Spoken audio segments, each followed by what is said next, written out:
Hi everyone and welcome back. If you joined me a minute ago for my film and TV stream, we are now back to do the books that I've read in April. Sorry I'm a little bit late, as I said, with these streams this month. I was just at my office job the final 3 days of April, and yesterday just ran away from me. So finally on the 2nd of May, we're talking about the April reads. There's about, I think, 17, 18 books I read during April. So we will crack straight on and start to talk about them. Let me get rid of this banner first. Just finalise that. Okay. Good. So kicking us off is a book called Beauty and Sadness by Kawabata Yasunari, who is a 20th century Japanese author. So this book is basically about a man who is an author, and some years ago he had an affair with a teenage girl, and he wrote about it in one of his books, and it's become his most famous story. And over the years he lost touch with her, but she's now a famous artist and he knows where she lives, and he's feeling nostalgic and wants to go down to Kyoto to see her. When he gets there, he finds her with a young apprentice, another woman, who we soon discover has her own romantic and sexual feelings towards the main female character. So there's kind of a sort of lesbian relationship going on between them, but it's never clear if it's completely one-sided or exactly what's going on. And meanwhile, we learn throughout the story a bit more about the past of these two characters together as well. I'm just watching what I say because I don't want to reveal too much and ruin anything. This was a 5-star read for me. This is my second book by Kawabata that I've read, and I've really enjoyed both of them, so I'm keen to go on and read some more. I like his fairly lyrical prose style, and he explores some interesting themes and character development during his pieces as well. So if you like sort of 20th century, close to contemporary, not quite contemporary, Japanese literature, it's worth checking out. Moving on, I bought myself 3 books, new releases in some of my manga and light novel series. I'm not going to do huge long reviews about a couple of them. I'll just mention them briefly because I tend to review the manga more when I finish the entire series as opposed to book by book. So I did read volume 12 of Platinum End and volume 5 of Vampire Night Memories. So those are by Ohba and Obata and Hino Matsuri, respectively. And I gave both of them 4 stars as continuations where we're up to in the series and things. I will continue reading. There's a new Platinum Ender, I think, in about July. I'm not sure about the next Vampire Night Memories yet, but so I will be reading more as we move through the year. And the other one I read, which I will talk about in a tiny bit more detail, is the 5th light novel from Bungo Stray Dogs, which is the one based on Dead Apple, the Bungo Stray Dogs movie. So this is a novelization by Iwahito Hiro, so not by the manga writer as the previous light novels have been. This was a 4-star read for me. I really like the anime of Bungo Stray Dogs, and I enjoyed Dead Apple as a movie. The things that worked well in this novelization were you got a little bit more explanation about some of the things which were glossed over a little in the movie. However, there were some things that were changed, I felt, unnecessarily. And overall, it didn't quite have the excitement of the movie for me. I didn't feel the action scenes were quite as well described as they could have been. So you didn't really start picturing them in your mind very well. And overall, it's just one of those where I felt that it's better just to go and watch the animated movie than read the book here. But I'm still carrying on reading with the light novel series. Again, there's another new one out, I think, fairly soon. It might be this month or next month. So probably once Platinum End and there's a new Black Butler manga come out, I'll probably just do an order and get them all at once in sort of July, August time. So I will see what number 6 is like then, which I think is still by this new author as well. So I'll see if I like his style more in an original story rather than a novelization of a movie. So moving swiftly on, I read The Beautiful Ones by Silvia Moreno-Garcia. This one is a slight departure from some of the other stuff I've read by her, which has had more of a, I guess, a darker horror twist. We'd say there was the vampire one, certain dark things. She then did the sort of South American Gods one, and then more recently the sort of Mexican Gothic one. And this is something a little bit different. So it's basically set in a kind of 1920s-ish Mexico, high society, and I'd say this one's more magical realism in a way than paranormal. The female character has certain, I suppose, telekinetic abilities, and she begins this kind of whirlwind romance with a stage performer with similar abilities, only to discover he has a past with her guardian. So I won't say too much more than that. I don't want to spoil anything. This was a 4-star read for me. I liked the way the world building took place. As I said, it is more magical realism. It's more just hints of magic as opposed to full-on paranormal. So it really is more of a character piece, looking at the relationships between the 3 main characters in a historical, slightly magical setting. So if that sounds like your sort of thing, check out this book. This is one that I received from NetGalley, I should say. It's the first NetGalley one for the month. Sticking with NetGalley, I also read Yume by Sifton, Tracey, Anipare. And this one was a 4.5-star read for me. This one is a really interesting piece. It's, I would say, fantasy overall. The premise is she's a Canadian woman, but sort of African-Canadian woman in Japan teaching English. I was actually quite appalled by the situation she's in, and I know that the author did teach English in Japan, so I'm hoping that this is an exaggerated form of her own experiences and not completely true to life, because the poor female lead of this book faces all sorts of nasty commentary for being black, essentially being a foreigner in Japan, and the working conditions she's expected to perform under are pretty horrific. I think I would have given up after 1 week, and she's been at it for a few years in this book. So, however, the fantasy element starts to come in. We kind of begin the book with 2 plot lines, 2 different stories. We have hers, and then we have this kind of full-on fantasy world of this young man who's become a kind of servant to a yokai, a sort of supernatural creature. And eventually, as the book progresses, at first these seem completely separate stories, but as the book continues, we do start to see them come together, because our main female character starts to have some strange dreams, and it starts to blend into this fantasy world that we'd already been introduced to.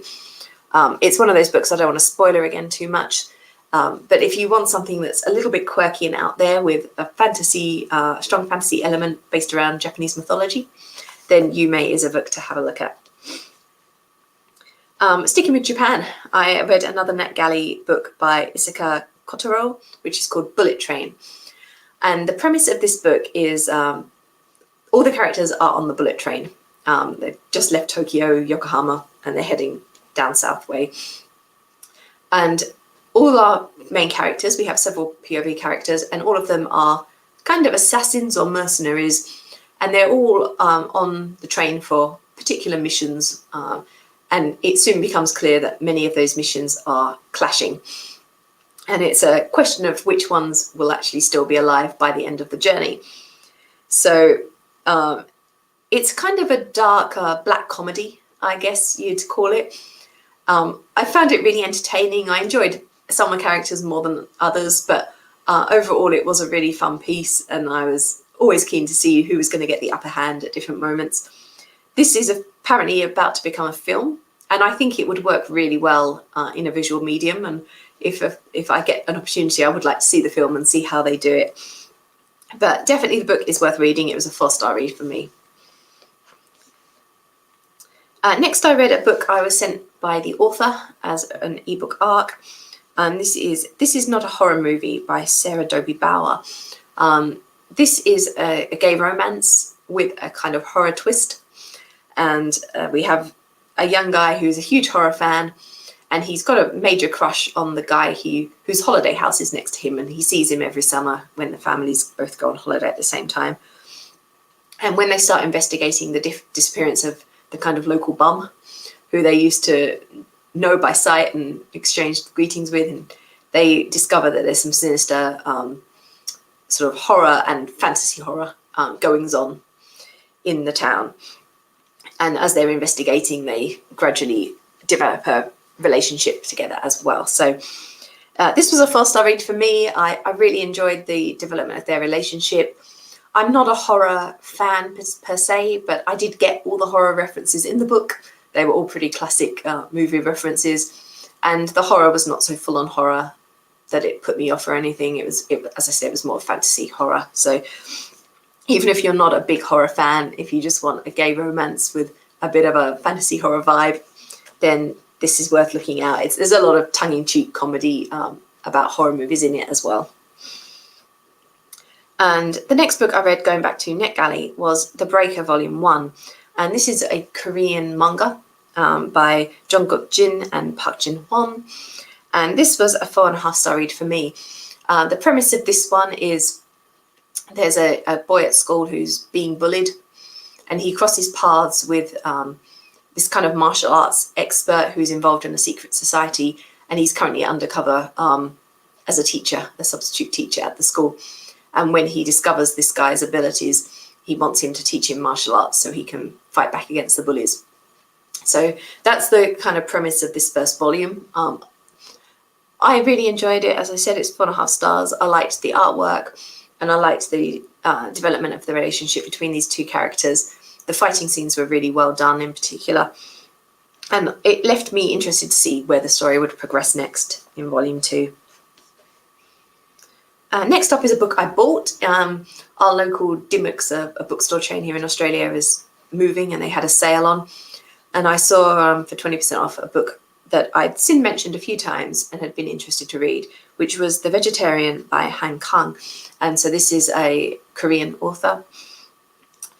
This was a 4.5-star read for me.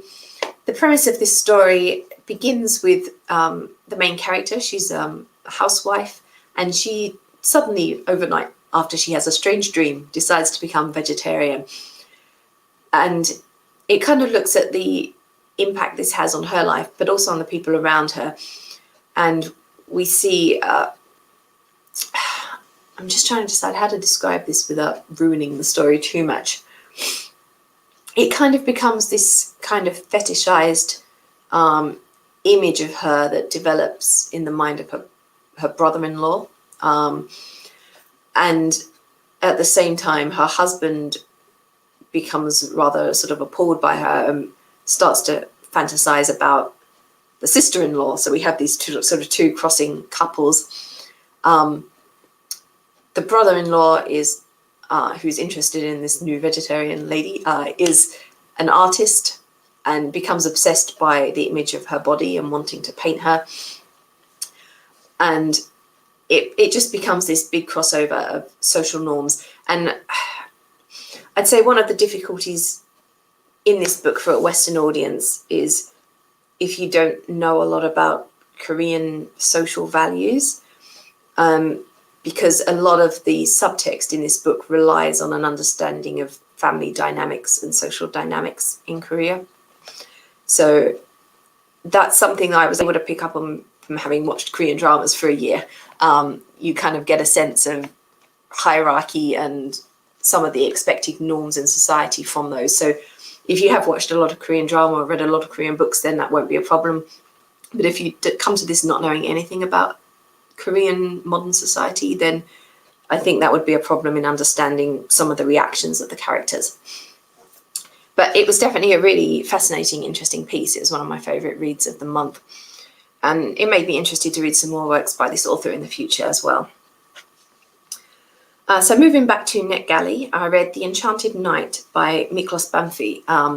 So this is sort of,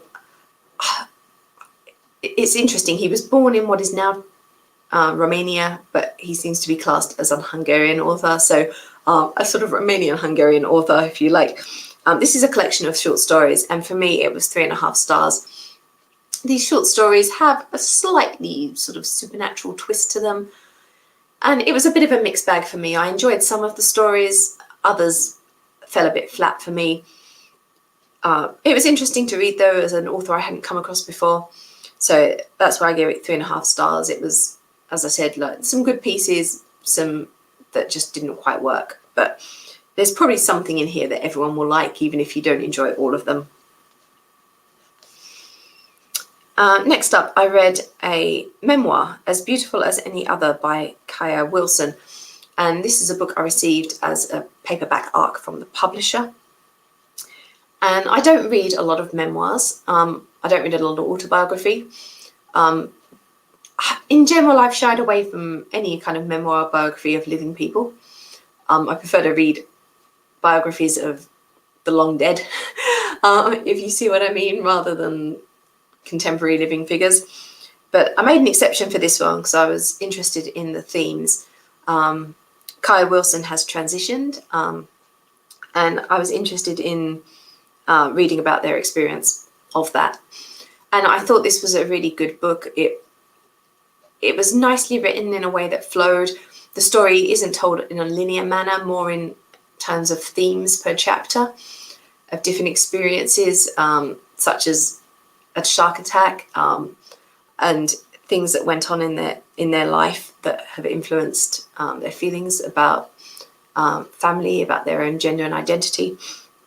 So this is a really interesting book to read from that angle, and it was a 4-star read for me. Next, going back to NetGalley, I read If This Gets Out by Sophia Gonzales and Cale Dietrich. And this is a contemporary YA gay romance book. And it's set in the background of the entertainment world. So our two main characters, Ruben and Zach, are half of a 4-part boy band. And the book focuses not only on their romantic relationship, which develops really well, I thought, in a very natural and slow manner. There's no kind of insta-love. It's very natural progression through the course of the story. But it also looks at the entertainment industry and the pressures put on artists and the difference between their kind of onstage persona with their real life experiences and the things they have to deal with. So I thought it had a lot to say on those aspects as well. And it got 4.5 stars from me. I thought it was a really well-written piece that had a lot of interesting themes and explorations, both of the relationship, but also the entertainment industry as a whole.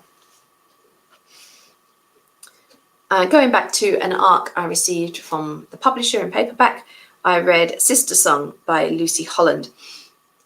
So this is a book that's set in a sort of, about 700 AD, I think, England.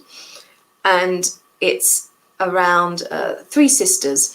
I should say the story is based on a kind of song poem of the period in which one sister calls out her murder at the hands of another.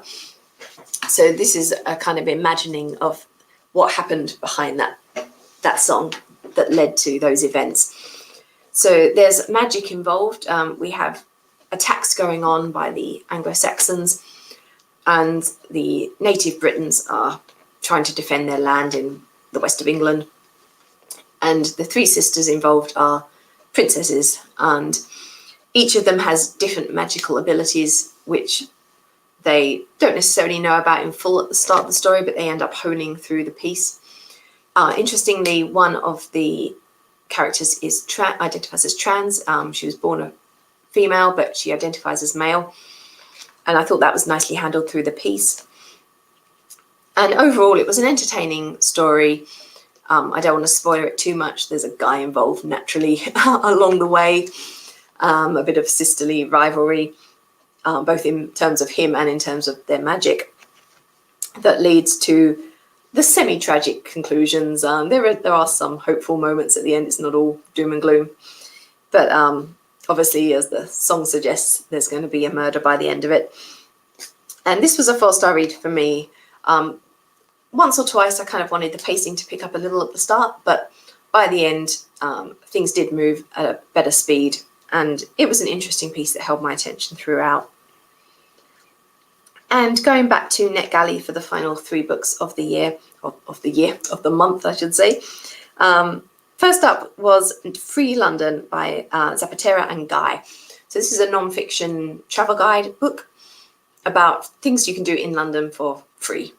So I found this quite interesting in a way, and some of the stuff in it is stuff that I knew about and have done sometimes multiple times. For those who don't know, I used to live in Kent, just underneath London, so I've spent a fair bit of time in London, both just by myself and as a sort of tourist guide for visiting friends. So I've done quite a lot of the big sites. But I gave this book 4 stars. I thought it had a nice mix of different things to do that will appeal to people with different interests. There's something for everyone here. And it did include 1 or 2 things that I hadn't really come across before that I have made a note of for whenever coronavirus lets us travel again and we end up going back there. It's just something new and different to do that I haven't experienced in the city before. So if you're interested in things to do in London, whether you live locally or you're there as a visitor, this book's worth having a look at. Next is a book I read that I finished last night. So I almost put it in the May pile, but I read half in April and half in May. And since the stream was postponed for a couple of days, I figured I'd just mention it straight away. And that is by Ritch C. Savin-Williams. So this is another non-fiction book, and it's looking at bisexual, pansexual, genderqueer and fluid identities. If you're someone who is wanting to understand more about those terms, there's a bit of an explanation of that. But predominantly this book is looking at the place that these identities have in society, in data, in scientific research, and there's sort of erasure of some of these identities that's been taking place in the need to categorize someone as either straight, gay or lesbian. And this is done partly through interviews with current youth who identify in one of these categories. And that's interesting to read in terms of the different ways they identify, because they all interpret those identities differently. They interpret their experiences differently. So we can kind of see how the youth today, the Zoomers, as he calls them, are approaching sexual and gender identity. So this is an interesting read on a number of levels, and it was a 4-star book for me. Which brings us to the final book of the month, which is Rebecca by Patricia White.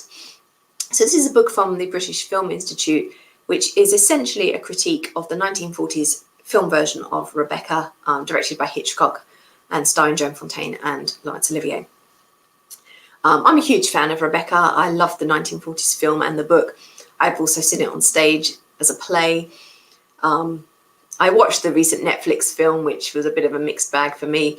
I also love the musical. I was a little bit disappointed they didn't even mention the musical in this book. They did at least briefly glance over the screen, the stage play, but they didn't give a mention to the musical, even though it follows the film more closely than it does the book, the 1940s film, which I thought might warrant a bit of a comparison. But other than that, and my disappointment, the musical didn't get a mention. This was a 4-star read for me. I was particularly interested in the first chapter, which went into a bit of an exploration of the kind of behind the scenes of production of the movie. Lots of stuff I hadn't realised about the casting and getting the movie filmed. And it goes on to then look at some of the themes in the story that have made it such an enduring classic, and also in particular looking at a sort of queer reading of the Rebecca, Mrs. Danvers and I dynamic. So if you're a fan of the book or the film or any other adaptation of Rebecca, then this is an interesting book to read as well. So that's it for April. I will be back again. I'll have a couple of posts during May as usual, some of my pre-filmed scheduled stuff, and then I'll be back at the end of May for my TV and film and book wrap-ups again then. So I hope you will join me in a few weeks' time, and I'll say goodbye for now. Bye everyone.